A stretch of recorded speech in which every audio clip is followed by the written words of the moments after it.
This video is powered by the pros at Pascal Air Plumbing and Electric. Arkansas owned, Arkansas operated. GoPascal.com. Dudley Dawson joining us from Hogville.net, Pig Trail Nation, all-around good guy. Dudley, appreciate your time. How are you today? I'm doing good, with the exception of I loved all the baseball teams, MLB baseball teams playing yesterday, but that means there's no games this afternoon, and I'm jonesing. So, I need another live game, so I guess I'll just have to wait till 6:30. Well, you don't want to relive the Cardinals bullpen last night, do you? No, but I love scoring 9. Did not love giving up 10, but love scoring 9. So, I won't overreact on the first day. That's exactly right. You can never overreact on the first day, but that's all you got to go by right now. Would you be worried at all about the Cardinal bullpen, not based on what you saw yesterday, but just its current makeup? Well, Ryan, with his implosion last year in the playoffs, and then what happened yesterday, I would say that fact, and the fact that Jordan Hicks can throw at 104 miles per hour, but not necessarily over the plate, has me a little worried about those two at the back. So I wouldn't be very objective if I wasn't, saying that there's some issues there. Would agree. But yeah, scoring 9 is nice. It's very nice. You think we're going to see some runs tonight? You got a lot of wind. I don't know if it'll die down by the time that it's all, by the time we get it going. And I'm not even sure the direction the wind is going to be blowing today. I just know that's going to be a major part of tonight's game against Alabama. Well, I guess we can look out on the field, a little bit before the game and see Coach Van Horn checking it. That's one of his things. He sounds like, I almost said an amateur meteorologist, but sometimes it's like a professional meteorologist. With what he knows about the weather and all that. But yeah, I would suspect there will be some runs scored. Now, obviously Arkansas averaging, or going into last weekend at least, was averaging 9 runs a game.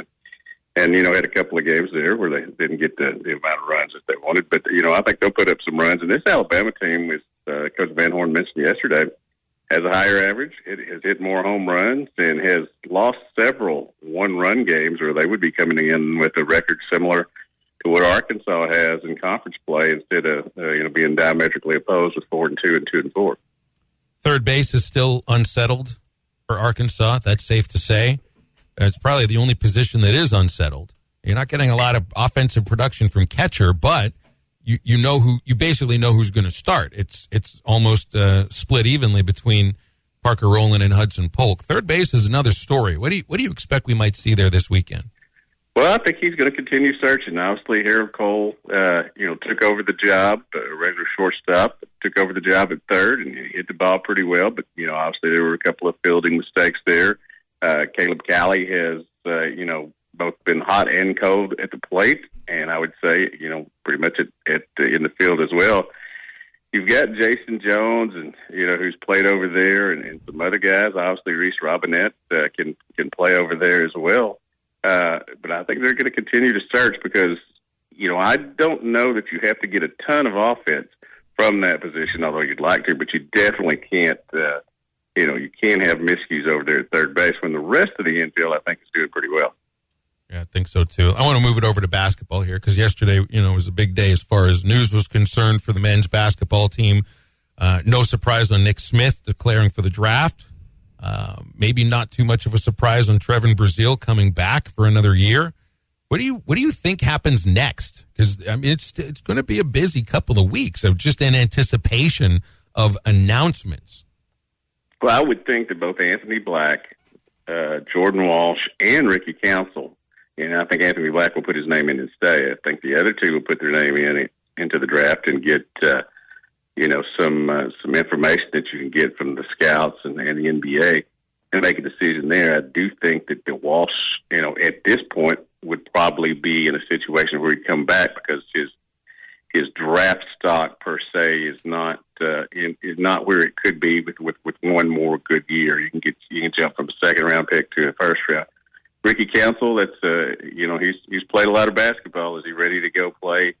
Whether it's in the G League, the NBA, or overseas or something, that's a decision, that we'll see. But the fact that they've reached out to, 50 people, it seems like, in the transfer portal, Kevin McPherson, Richard Davenport, those guys keep coming up with new guys every day that they're contacting.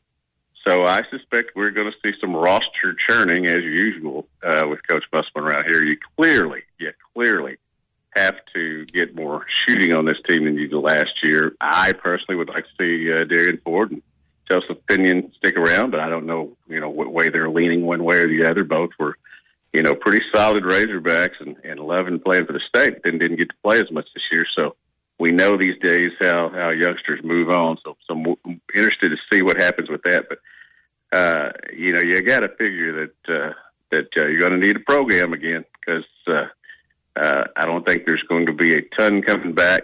And you're going to have a lot of new ones coming in. I do think that a negative for this year was Trayvon Brazil getting hurt, but it is a huge positive that he's coming back.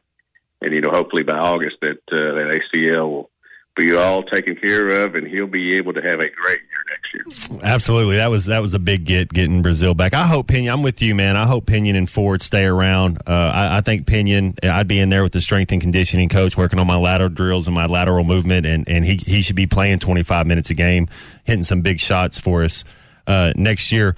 Looking at the Final Four on the men's side that we'll have tomorrow night, how do you see that going? I got it UConn and San Diego State in the finals. It could be an all Southern Florida matchup. How do you see the Final Four shaking out? Yeah, it's hard for me after watching those two UConn games last weekend to pick against them, against any of the final three teams there. I think that, they look like the best team going in, obviously, any given night, as they say. But I think San Diego State will probably win that ball game as well. So that's going to be your final, and you're going to have two really contrasting styles, huh?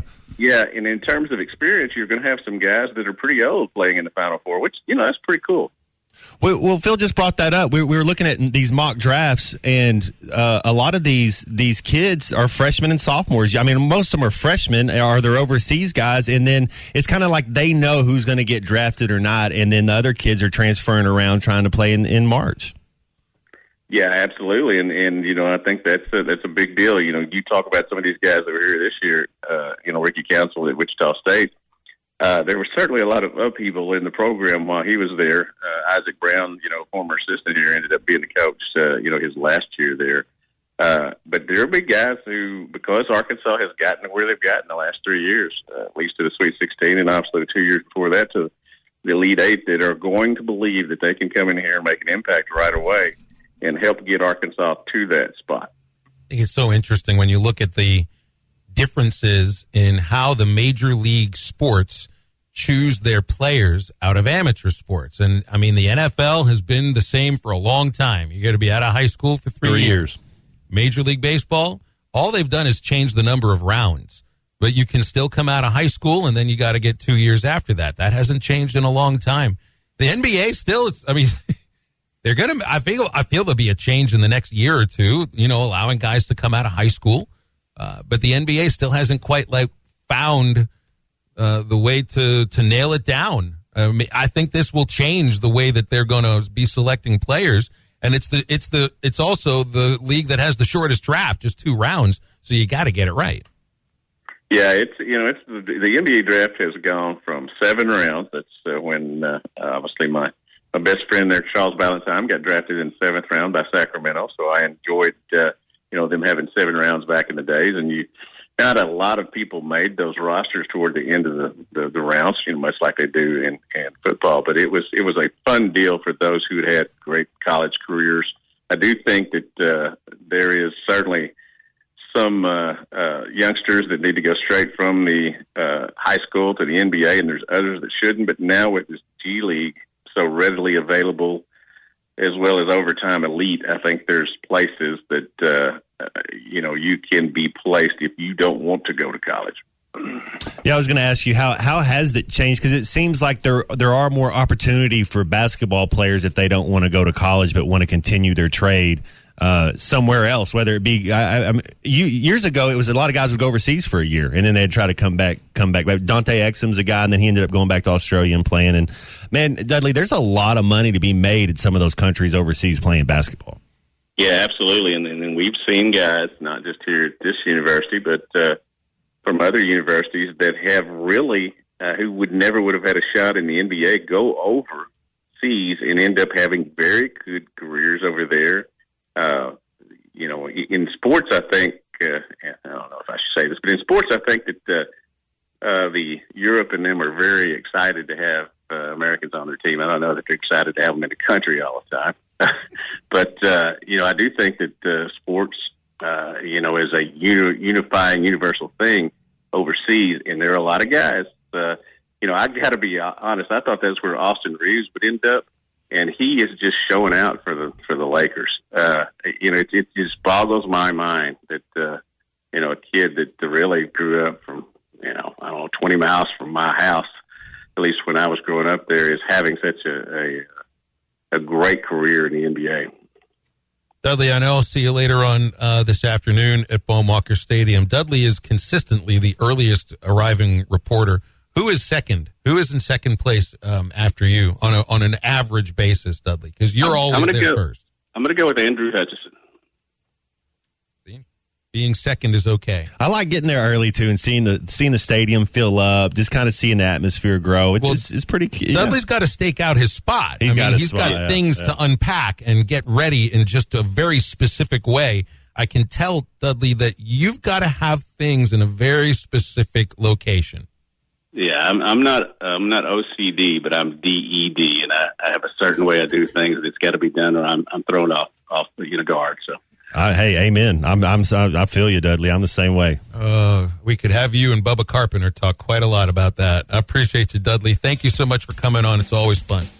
You bet. BetOnline remains your number one source for all your college basketball betting this season. Get analysis of every play, prop, and point at BetOnline. You'll find the latest odds, bracket contests, team matchups, and game trends at BetOnline. Updated odds for everything from live games right through the Final Four and the championship game. BetOnline is where your college basketball headquarters are this season. Head to the website today or use your mobile device to sign up and receive your 50% welcome bonus on your first deposit. Be sure to use our promo code BELIEVE to receive your bonus. That's BLEAV. BetOnline.ag, where the game starts.